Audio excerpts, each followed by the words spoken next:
How did Ryan Huska and Craig Conroy fare in year number one as we look back at the Flames season? Hey everyone, welcome into Burning Questions. Rob Wong, joined alongside by Postmedia Calgary Flames writers Wes Gilbertson and Danny Austin.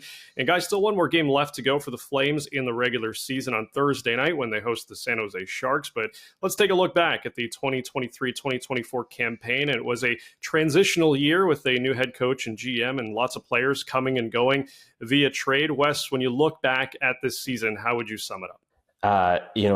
I guess sort of a transitional year. I think the best news for Flames fans, or at least the way I perceive it, is that the team comes out of this season with a very clear direction. The decision was made in part because of the number of pending unrestricted free agents that they started the year with. But the decision was made that, hey, this isn't going to work with this core. We can't keep running it back. We're going to need a youth movement or a retool or whatever you want to call it. And through Craig Conroy's trades over the past 8 or 9 months, whatever it's been, that's what we've seen. We've seen a team that is clearly committed to going younger, is clearly looking to get faster, is clearly ready to offer opportunity to young players. And we've seen the likes of Connor Zary and Martin Pospisil and others start to take advantage of that. And so, I think when you look back on this season, we're talking about a Flames team that's going to miss the playoffs ultimately by about 20 points. And so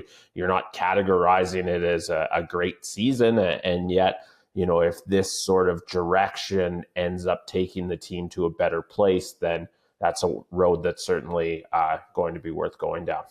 Yeah, I think that in general, there was a sense a year ago that we didn't know what was going on necessarily with the Calgary Flames, and that they, not necessarily wrongly, but they needed a little bit of time to figure that out, and they wanted to get a better look. And they did, and they ultimately ended up where a lot of us thought that they would, which was sort of, if not a rebuild, a retool. And I don't think there's anything wrong with that. So, we're going to say, oh, well, what do we think about the job Ryan Huska did? Well, I'm not entirely sure what any coach was going to do better. So I think you're quite happy with the job Brian Huska has done. He's brought young guys in, and that's been something that the Calgary Flames have arguably needed to do for a long time. And it is weird. I think all of us, you get to the end of a season like this one where there's been so much movement and we're exhausted, and they're no better than they were a year ago, except I feel there's an optimism.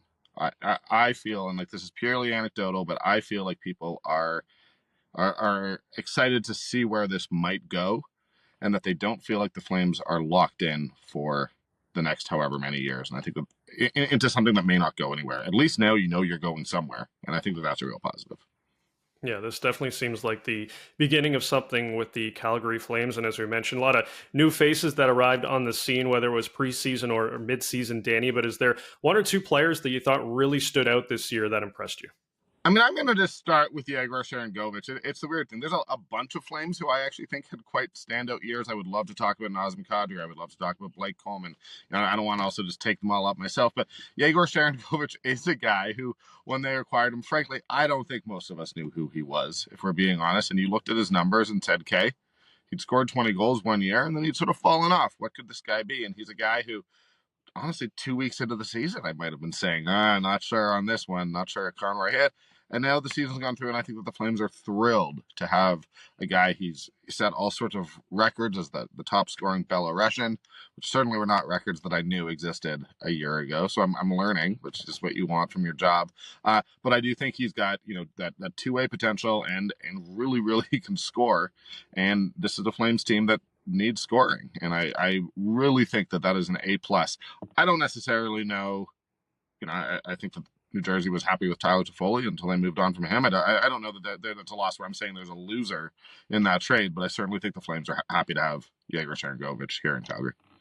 I think, and Danny mentioned them, obviously, Nazem Kadri and Blake Coleman, for me, have been the Calgary Flames' two best players, with, Yegor Sharangovich and Mackenzie Weegar kind of in that next tier. But, the guys I think about the most are Martin Pospisil and Connor Zary, as two guys who maybe weren't on the radar to be potential impact players for the Flames, whether it was this season or, in Martin Pospisil's case, frankly, ever. And, Danny and I had discussions, I remember last spring, as we covered the Calgary Wranglers playoff run, and Connor Zary was playing in a bottom 6 role for the farm team in the playoffs. And, this is a past first round pick that we're saying, geez, where is this thing going? And, earlier today, as I was working on my ballot, I was wondering if there was a spot for him on the NHL All Rookie team, or, I'm sure some are going to even consider him as one of their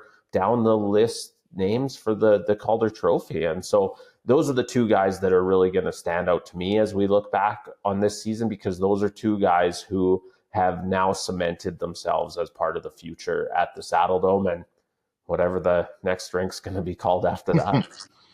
Yeah, good call on that. We'll see how it goes. Of course, locker cleanout. The head coach, the GM, will speak in the coming days, and when that does happen, we will break it all down for you here on Burning Questions. As always, leave your thoughts in the comments section below. For Wes Gilbertson and Danny Austin, I'm Rob Wong. Thanks for watching, and we'll talk to you next time.